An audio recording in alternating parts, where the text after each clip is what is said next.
મને બહુ ગમે. હા, અને તમે મને નહીં, તમને ગમતા હોય જેના ભાગીદાર છે સચિન. હા, વાણિયા ભાગીદાર હોય ને એને કોઈ દી વાંધો ન આવે. એ હો ગણને ગાળીને પછી કામ કરે. આપણે બધું કરી લીધા પછી એમ કે આ ન કર્યું હોત તો સારું બધું. એ અગાઉ નક્કી કરે, આમ કરાય આમ ના કરાય. આપણે ઉતાવળા બહુ. એક વાણિયાને ઘીરે રાજ્ય સોર આવ્યો. ત્યારે તો દિવાલ તોડીને આમ રાતનો દિવાલ ખોદતા હતા.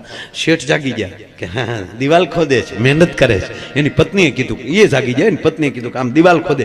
ટાટાપોરના કામ કરવા દે ને, બિચારા કામ કરે છે તે. આમ તો આપણે 80 ફીટ કરવાનું જ છે ને. લે ત્યારે તો વિન્ડો એસી આવતા ને કે આપણે આમ તો મૂકવાનું જ છે, દાડિયા કરવાની. એ રાતના ટાટાપોરના કામ કરે છે, કરવા દે.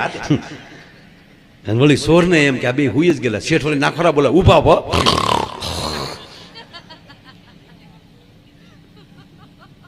અમુક કરે કરો હુઈ જાય પછી જે નાખોરા બોલાવે છે, ઓહો આપણે એમ થાય કે આખો રૂમ ઉપર જાય આગળ. હજ થાય માવું એને સહન કરતું હોય છે. મારો બાપ કેવા કેવા નાખોરા બોલે ભાઈ. ત્રણ ગેર બદલે નાખોરામાં.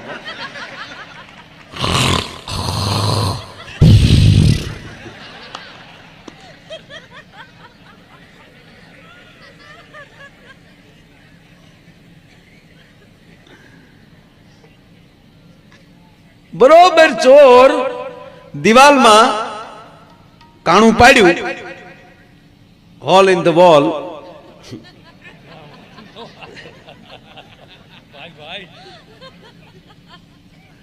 દિવાલમાં કાણું પાડી અને ચોર જ્યાં તમને કહો આમાં અંદર આવવા ગયો. અને શેઠ તો દિવાલ પાસે ઉભા થયા, નાખોર બોલતો હતો. ઓલા એમ કે હુઈ ગયેલા. એટલે દિવાલમાં અંદર આવવા ગયો એટલે આમ હાથ નાખીને આમ અંદર જા માથું આવ્યું ચોરનું. શેઠ પાઇપ લઈને ઉભા થયા. અલંગની પાઇપ હતી, બોલો. પાઇપ લઈને ઉભેલા ને તમે સાંભળી લો, કાયર ઘા કરે ને ચૂકે નહીં. એને ખબર હતી કે આ ઘા ચૂક્યા તો મર્યા. એટલે શેઠે લોંગ લઈને એક જ સોર ને અહીંયા સોટાડી દીધું, બોલો. બાકીના 3 સોર હતા એ તો નીકળી ગયા. પછી આ એક પીડે રહ્યો. પછી આપણે કેટલા ઉતાવળા એ કહું. શેઠ સીધા રાજ્ય સરપંચ કાકાને ઘેરે. સરપંચ કાકા જય માતાજી, જય માતાજી. કેમ છે શેઠ અત્યારે? તમારે જેવું કામ પડ્યું તો જ આવ્યો અમને. તમે મળદ માણા, તમારી જેવું આપણા ગામમાં કોઈ ભાઈડો નહીં. સરપંચને લાયક તમે જ છો કે છે. હું મારી ઘેરે સોર આવ્યા, મને ખબર છે. તમારી જેવો કોઈ ઘા ન કરે. ટાળી દીધેલો તો હતો જ ચોરને. સાલુમાં સરપંચને પાઇપ પકડાવી દીધી, બોલો. અને શેઠ ફાનસ લઈને ઉભા રહ્યા. તેથી લાઈટું નહીં. જોયો હામો ત્યાં તો સરપંચ એક મૂક્યા ભેગો શેઠે ફાનસ પડી ગયો હાથમાં. આલે લે એક ભેગો પટાવી દીધા. વાહ મળડ, વાહ સરપંચ કાકા, ગામ ભેગું કર્યું. જવો સરપંચ નો ઘા, આ મળડ કહેવાય, આને કાંડા બળિયો કહેવાય. સરપંચ કે સવાલ જ નથી ને. સરપંચ સડી જાઓ. સરપંચ નું સન્માન કરો, સરપંચ નું સન્માન કરો. સવારમાં સન્માન રાખ્યું, બોલો. સન્માન સમારંભ સવારમાં કોઈ જાતાની કોઈની ઘેડે સન્માન કર્યા. પેલા દાવાન નોટી ડી ઉગી જવા ગયો. આખું ગામ ભેગું કર્યું. શેઠાણીએ રૂમમાં બોલાવ્યા. મરદ તમે સવો, તમીએ માર્યો. સન્માન તમારું થવું જોઈએ. મારા ધણીની આડેલી કોઈક બીજો સાની મની રે. આપણે સન્માન બીજાના કડવાના હોય, સન્માન લેવાય નહીં. ગાંડી ઉઠાવળી ન થાતી. નહીં બોલ માં, તું બોલ માં.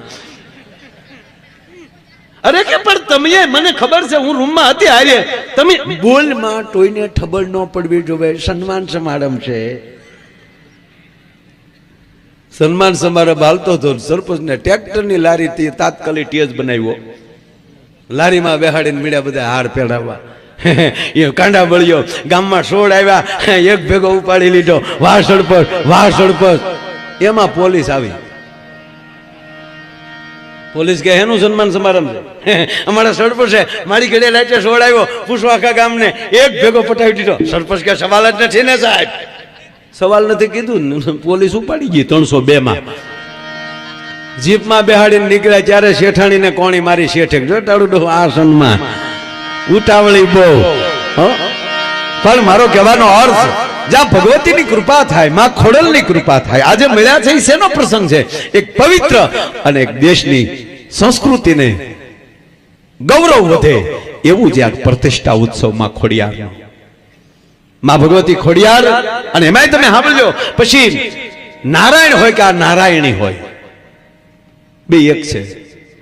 ભગવાન કૃષ્ણ ગીતામાં એમ કે હે અર્જુન, પ્રાણીમાં સિંહ મારી વિભૂતિ છે, તો આપણી માં ચામુંડા સિંહ ઉપર સવાર છે. જો સાંભળો, હે અર્જુન, પ્રાણીમાં સિંહ મારી વિભૂતિ છે, તો ચામુંડા સિંહ ઉપર સવાર છે. અને બીજું જ વાક્ય ભગવાન કૃષ્ણ બોલે છે કે હે અર્જુન, જળચરમાં મગર મારી વિભૂતિ છે, તો ખોડિયાર મગર ઉપર સવાર છે. જો તમે, જ્યાં ઈશ્વરની વિભૂતિ એની ઉપર શક્તિ સવાર.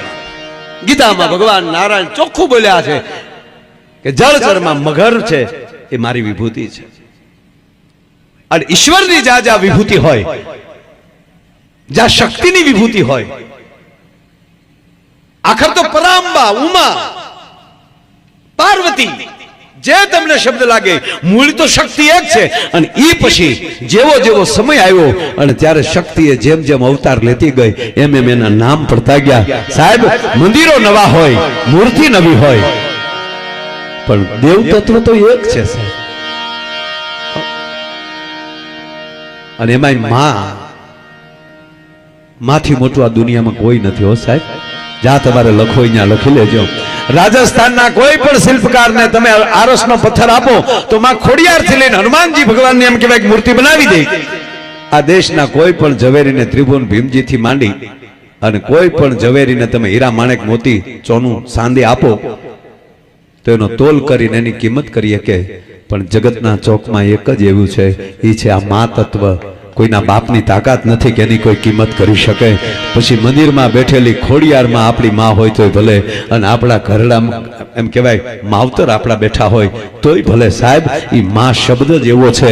અને એટલે અમારો કવિ લખે છે કે જેના તાકડે ઘાટ ઘડાઈ નહીં, જેના ત્રાજવે તોલ તોળાઈ નહીં, દુનિયામાં બધું મૂલવાય છતાં મારી માના હૈયાને મૂલવાય નહીં, માના હૈયાને મૂલવાય નહીં.